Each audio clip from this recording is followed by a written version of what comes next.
Hi guys, magandang hapon. Meron na naman tayong another customer. So magpapagupit siya na ano nga yung gupit ko?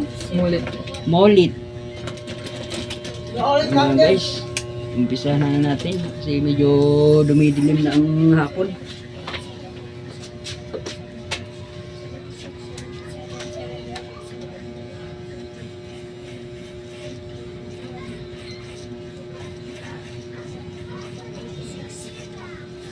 Saan ka ba ngayon pumapasok? Sa ano po? Bali High po Academy. Sa may ano? Sa may Bayan po. bayan.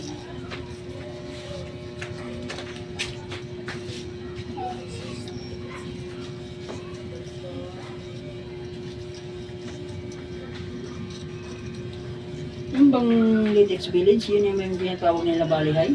Hindi po. Ano po yun eh. Malapit po dun sa ano, Manggahan po. Ay, oo. Alam, alam. Yung bago po mag-H-Bill. Oo. Yung dito sa may, ano ang pangalan nun? Yung ano po. Sa may Latex Village, ano nga yung, ano yan? Senior high yan? Ano nga yung, ano yan? School na yan? Ano pangalan yan? Ano nga ba? Wait lang po ah. Alam ko kasi ano po siya. Kabilang po hindi siya sa Kumantasan eh. Teka na. Kasi Glan Village, ano ba yun? National High School ba yun? Hindi ko lang po alam. Hindi. Kasi Glan Village na siya school. Dito yun eh. Itong, ano eh. Itong kadikit ng ano eh. Ay oo. Hindi pala yun. Oo. Hindi ko alam yung tawag dun eh. Meron ding... Kalimutan ko. Alam ko rin yung pangalan niya. Kalimutan ko rin. Hindi ko lang mapigkas sa bibig ko.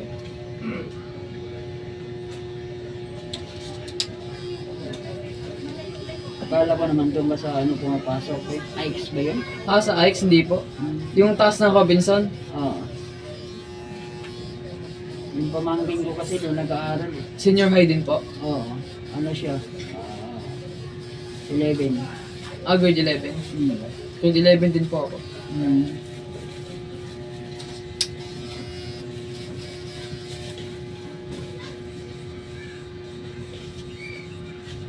Siniharahay ka na pala. Kaya pala, Payman, binibilang ko.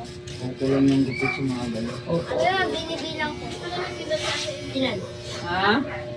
Ano eh? Hindi ata. Pinagsalo ko ito. kasi yung mga LGBT kuya, yung mga LGBT po, Oo. ano, mahaba kasi po yung buhok nila, parang record na talaga. Hindi na nila pinakikailaman Oo, mga kasi teacher. ano yun eh, naglabas na sila ng ano na okay lang, mahabang buhok basta nasa ayos. Opo. Ba, katulad yan, babae, mahaba ang buhok. Ang gagawin nun, Katali. itatali. Basta Opo. yung tipong hindi ka nasagabal sa katabi mo, Oo nga po. yun. Katali siya or basta nakapusod siya. Opo. O, yun Yung ang parang dun. ano, ponytail yung buhok. Yung hindi ka nakakasagabal. Opo.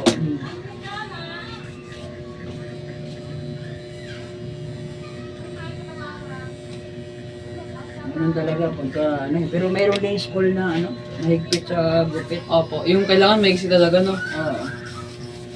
Lalo na pagka yung tipong college ka na. Opo. Tapos nakadepende din yun sa course na kukunin mo. Halimbawa, ang kukunin mong course, creamy. O yun nga po, criminology ko yung course eh. Dali ka na. Opo. Kalbo talaga yan. Oo. Dali ka na. Ang Opo. magiging gupit mo yan, pag creamy ka na, ito. Oo nga po. Yan. Army cut. Akamikat na. Yan yung magiging ano mo, gupit mo. Diyan sa may ano kuya, sa Kasiglahan sa may college, wala atang criminology dyan, no? Hindi ko, ano eh. Ang alam ko lang kasi talaga dyan na madami.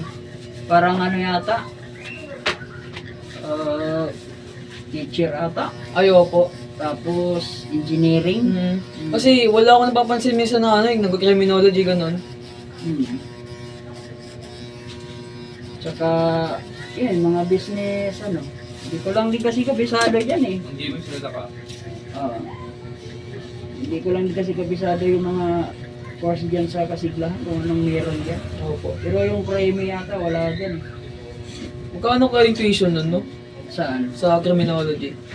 Meron namang school na ano eh, Hindi hindi mo alam. masyadong magastos. Ah. Oo. hindi nga siya masyadong magastos, pero dadalihin ka naman diyan sa mga project. Ay, oo nga po. Mm. Ang dami pa pagawa. Mm.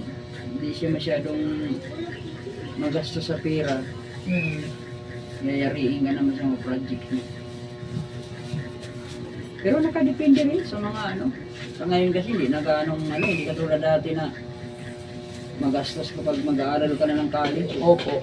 Ngayon, marami ng ngayon, mga school na hindi na ganong magastos. Ang gagastusin man lang doon, yung ano mo eh. Yung ano ko po kasi naka-voucher. Yung, halimbawa, katulad yan, pamasahin mo. Kuya, Tapos baon mo. model Opo. card. Hindi. Ito, model 0. Huwag kang makulit. Ito, Huwag kang makulit. Umupo ka na lang dyan, malaglag ka pa. model 0. Kuya, Marami na mga school ngayon na hindi na masyadong ano. Sinigaldo, Vision. Maliban na lang kung medyo magandang-ganda yung course na kinuha. Opo. Yung binayad namin po sa ano, senior kayo sa May Valley High. Kapag ano, wala siyang voucher, ang bayad niya 19,000. Oo. Pero pag may voucher, buong taon, 2K yung babayaran lang. Parang doon na kasi sila kumukuha ng ano sa voucher mo eh. Opo.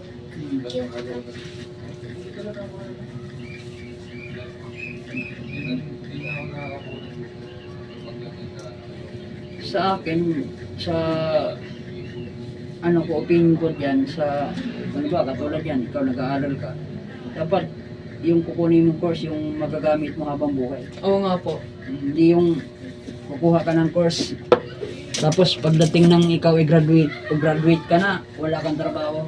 Walang kwenta yun. Oo, wala rin. Walang kwenta yun. Parang Dapat, nagsayang ka lang ng 4 na taon. oo, dapat kung yung kukunin mo yung course, yung mapapakinabangan mo habang buhay. Opo.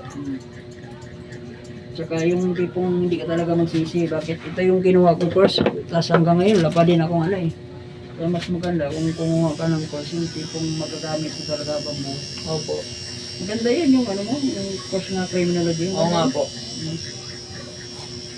Maganda yun. Hindi, ano yun. Kumbaga sa ano, lamang ka na dyan sa ano, trabaho eh. Pero more on physical activity yata yun eh, yung criminology. Pero ang ano lang dyan, kailangan pasok ka sa height na tinatawag. Opo. Kasi sa pagkakaalam ko, pag lalaki yata, parang 5'6 yata. 5'6". Eh, Oo. 5'6 na ako ngayon eh. Oo. Sa babae naman, hindi ko alam, ilang ko, 5'5 din eh. Hindi pa ako sigurado eh. Kasi meron akong naging kaibigan, criminology din siya. Ang problema nga,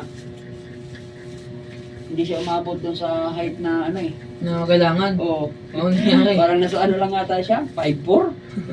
Oo, Ngayon, 5'4 lang ata. Hindi tinanggap. Wala, hindi siya tinanggap kasi ano eh, hindi umabot yung height niya eh. Sa required ng ano nila eh. Kasama pa pala yun, yung height required. Oo. Noon, sa pagkakaalam ko, hindi masyado. Ngayon, nagbago ng sistema ata sa sa kapulisan. Kahit mapayat ka, basta matangkad, panalo ka na doon. Yung- Yung sundalo, di ba kahit graduate ng ng senior high, pwede nang magkuha ng training? sa ngayon, parang hindi na ata. Hindi ba? Oo. Parang hindi na yata ngayon. Parang hindi na yata ngayon ang kailangan graduate ka na ng 4 years course eh. Kala ko pagtapos